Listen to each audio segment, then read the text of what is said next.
پیارے دوستوں، آج کی اس ویڈیو میں ہم آپ کو سلمیٰ نام کی لڑکی کا ایک دردناک واقعہ بتانے والے ہیں جو ہر شادی شدہ شخص کو ضرور سننا چاہیے۔ دوستو، سلمیٰ نام کی ایک لڑکی ہے جو لکھنؤ کی رہنے والی ہے۔ وہ اپنا ایک دردناک واقعہ بیان کرتی ہے۔ سلمیٰ کہتی ہے کہ میں عبرت کا نمونہ ہوں۔ میں وہ لڑکی ہوں جسے اس کی کرتوتوں کی سزا اس دنیا ہی میں مل گئی، بلکہ اس سزا کو میں اب بھی بھگت رہی ہوں۔ میں نہیں جانتی کہ میری یہ سزا ابھی کتنی باقی ہے اور میری یہ سزا کب ختم ہوگی۔ مجھے اللہ کی یہاں معافی ملے گی بھی یا نہیں، مگر مجھے اتنا احساس ضرور ہے کہ آج میرے ساتھ جو کچھ بھی ہو رہا ہے وہ کیوں ہو رہا ہے۔ دراصل یہ میرے خود کے ہاتھوں کی کمائی ہے۔ یہ میرے برے اعمال کا نتیجہ ہے جو میرے ساتھ آج تک ایسا ہو رہا ہے۔ جو بیج میں نے بویا تھا آج اسی کا خامیازہ میں بھگت رہی ہوں۔ میں چاہتی ہوں کہ آپ لوگ مجھ سے عبرت حاصل کریں، آپ لوگ میری زندگی سے ایک سبق حاصل کریں اور جو غلطیاں میں نے اپنی زندگی میں کی ہیں ویسی غلطی میرے بعد پھر کوئی نہ کرے۔ دوستو، سلمیٰ کہتی ہے میری عمر صرف 33 سال ہے۔ میرا تعلق ایک بڑے گھرانے سے ہے۔ میں اپنے گھر میں ایک خوشحال زندگی گزار رہی تھی۔ کوئی بھی غم، کوئی بھی فکر، کوئی بھی پریشانی میری زندگی میں نہیں تھی۔ میرے ماں باپ نے ہمیشہ میری ہر ضرورت کا پورا خیال رکھا تھا۔ زندگی میں کبھی کسی چیز کی کمی محسوس نہیں ہونے دی۔ جو چیز بھی میں نے مانگی میرے ماں باپ نے فوراً وہ چیز لا کر میرے قدموں میں رکھ دی۔ جب میں شادی کے لائق ہوئی انہوں نے ایک اچھا سا رشتہ دیکھ کر میری شادی کرا دی۔ مجھے شوہر بھی بہت نیک ملا، یعنی میرے شوہر بھی نیک اور خوش اخلاق تھے، اور مجھے سسرال کے باقی سارے لوگ بھی خوشحال ملے۔ میرے شوہر کو ملا کر یہ 4 بھائی تھے اور گھر میں ہم 4 بہویں تھیں، اور گھر کے کام وغیرہ کا ذمہ ہم چاروں بہوؤں کا ہی تھا، کیونکہ میری ساس بہت زیادہ بوڑھی اور ضعیف تھیں۔ ان کے جوڑوں میں ہمیشہ درد رہتا تھا، جس کی وجہ سے اٹھ بیٹھ بھی نہیں پاتی تھیں۔ وہ ہر دم چارپائی ہی پر بیٹھی رہتی تھیں۔ کھانا پینا اور باقی کی ضروریات کے لیے وہ دوسروں کی محتاج تھیں، یہاں تک کہ وہ واش روم وغیرہ جانے کے لیے بھی دوسروں کی محتاج تھیں۔ یعنی اگر کوئی ان کو پکڑ کر اٹھا دیتا تو وہ بیٹھ جاتی، ورنہ وہ ہر دم لیٹی رہتی تھیں۔ یعنی میری ساس اتنی زیادہ محتاج تھی کہ روز انہیں ناشتہ، دوپہر اور رات کے کھانے کے علاوہ ان کی صاف صفائی کا خیال رکھنا بھی ہم چاروں بہوؤں کی ذمہ داری تھی۔ ایک دن ایک بہو ان کا کام کرتی، دوسرے دن دوسری، اور تیسرے دن تیسری، اور چوتھے دن چوتھی بہو ان کا کام کیا کرتی تھی۔ ویسے تو یہ کام بہت مشکل تھا، مگر مجھے چھوڑ کر وہ تینوں بہویں بہت اچھی تھیں۔ وہ تینوں اس کام کو بہت اچھے سے انجام دیتی تھیں، لیکن مجھ سے کبھی کوتاہی ہو جاتی تھی۔ شروع میں مجھے ساس کو سنبھالنے میں بہت پریشانی پیش آئی۔ میں سوچتی تھی خدا نے مجھے کس بات کی سزا دے دی جو یہ بڑھیا مجھے ملی ہے، مگر ایسا کرتے کرتے وقت گزرتا چلا گیا۔ میری شادی کو جب 6 مہینے گزر گئے اس کے بعد میرا دل بڑھیا کی خدمت سے اٹھ گیا اور میرا من گھبرانے لگا۔ میں ان کی صاف صفائی کرتی تو مجھے بہت گھن آتی تھی۔ اس کی وجہ سے میں بہت چڑچڑی سی ہو گئی تھی۔ ایک دن مجھے بہت غصہ آ گیا۔ میں نے اپنی ان تینوں بہوؤں سے صاف صاف کہہ دیا مجھ سے اس بڑھیا کی خدمت کا کام اب نہیں ہوگا۔ یہ سن کر میرا شوہر سمیر اور گھر کے سارے لوگ مجھ سے ناراض ہو گئے۔ اس کے بعد مجھے نہ چاہتے ہوئے پھر سے ہاں کرنی پڑی۔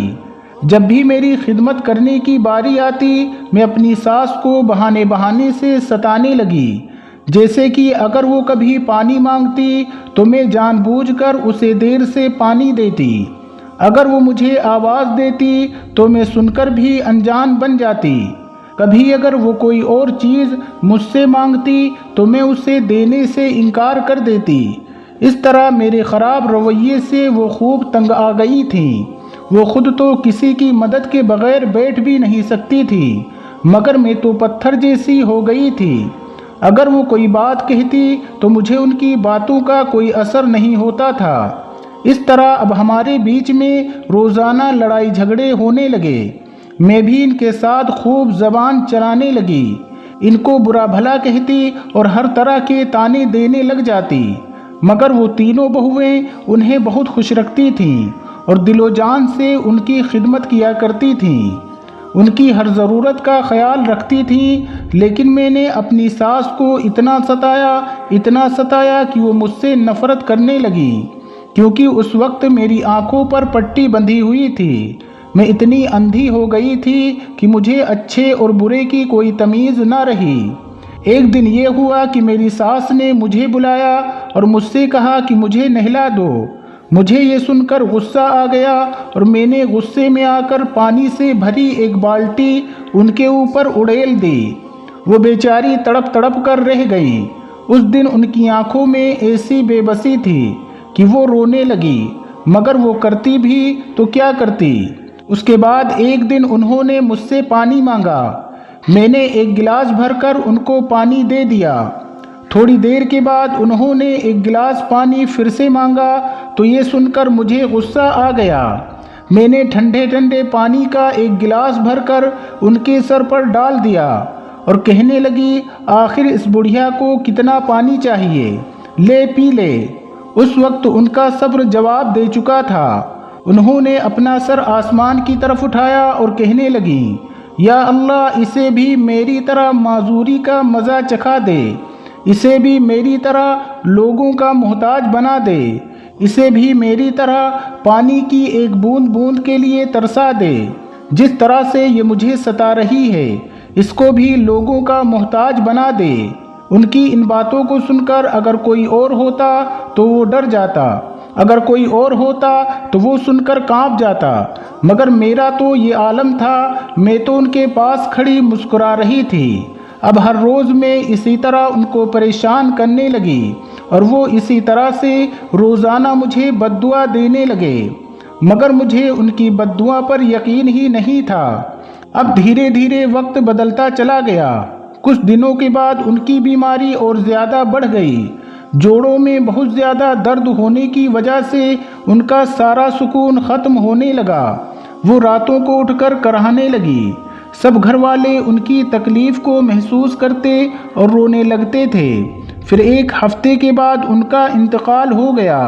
مجھے ان کے آخری دنوں میں یہ بھی توفیق نہ مل سکی کہ ان کے پاس جا کر میں ان سے معافی مانگ لیتی۔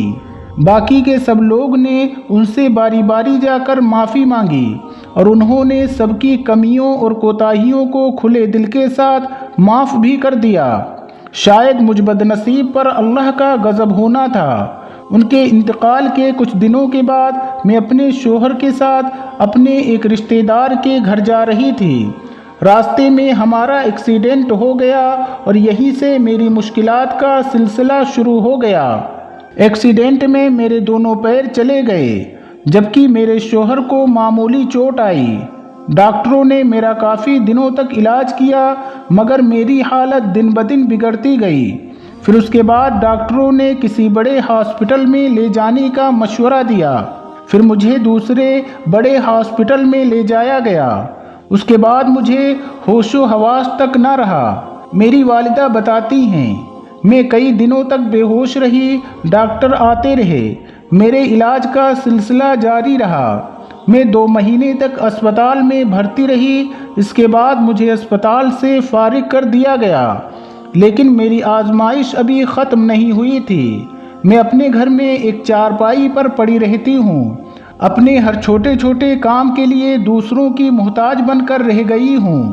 کھانا پانی اگر لینا ہو تو کسی کو آواز لگا کر مانگنا پڑتا ہے۔ اب میں بھی اپنی ساس ہی کی طرح ضروریات کے لیے دوسروں کی محتاج ہو چکی ہوں۔ دن رات چارپائی پر پڑے پڑے میں چڑچڑی سی ہو گئی ہوں۔ مجھے پتہ ہی نہیں چلتا، مگر میری امی بتاتی ہیں کہ میرا ذہنی توازن بھی خراب ہو چکا ہے۔ میں ساری رات چلاتی رہتی ہوں، لوگوں کو برا بھلا کہتی رہتی ہوں۔ میرے نیک سسرال والے مجھے برداشت کر رہے ہیں۔ کبھی کبھی امی آ کر مجھے سنبھالتی ہیں۔ آج مجھے اپنی بوڑھی ساس کی بد دعا نے جیتے جی مار ڈالا ہے۔ اب میں نہ ہی جی سکتی ہوں اور نہ ہی مر سکتی ہوں۔ میں اس زندگی سے بہت پریشان ہوں۔ میں بے بسی محسوس کر رہی ہوں۔ میں اپنے کیے ہوئے تمام کاموں پر آج بہت شرمندہ ہوں، مگر آج سوائے پچھتانے کے اور میں کچھ بھی نہیں کر سکتی ہوں۔ پیارے دوستو، امید کرتے ہیں کہ سلمیٰ کی عبرتناک کہانی سے آپ نے بھی ضرور کچھ نہ کچھ سبق حاصل کیا ہوگا۔ آج کی اس کہانی کے بارے میں آپ کی کیا رائے ہے؟ کمنٹ باکس میں جا کر ضرور کمنٹ کریں۔ آپ نے ہمارے ویڈیو کو اگر لائک نہیں کیا تو ابھی لائک کر لیں۔ اگر آپ ہمارے چینل پر نئے ہیں تو اسے سبسکرائب کرنا نہ بھولیں، اور آئندہ آنے والے ایسے ہی سبق آموز ویڈیوز اور معلوماتی ویڈیوز کی نوٹیفیکیشن کے لیے بیل آئیکن پر کلک کرنا نہ بھولیں۔ اور آج کے اس ویڈیو کو اپنے دوست احباب کے ساتھ زیادہ سے زیادہ شیئر کرتے رہیں، تاکہ وہ بھی اس کہانی کو دیکھ کر یہ سبق حاصل کر سکیں کہ اگر کوئی ضرورت مند ہو، پریشان حال ہو، محتاج اور مجبور ہو تو اس کی مدد کریں۔ ملتے ہیں پھر نئی کہانی کے ساتھ، تب تک اپنا بہت زیادہ خیال رکھیں۔ اللہ سب کو ڈھیروں خوشیاں عطا فرمائے۔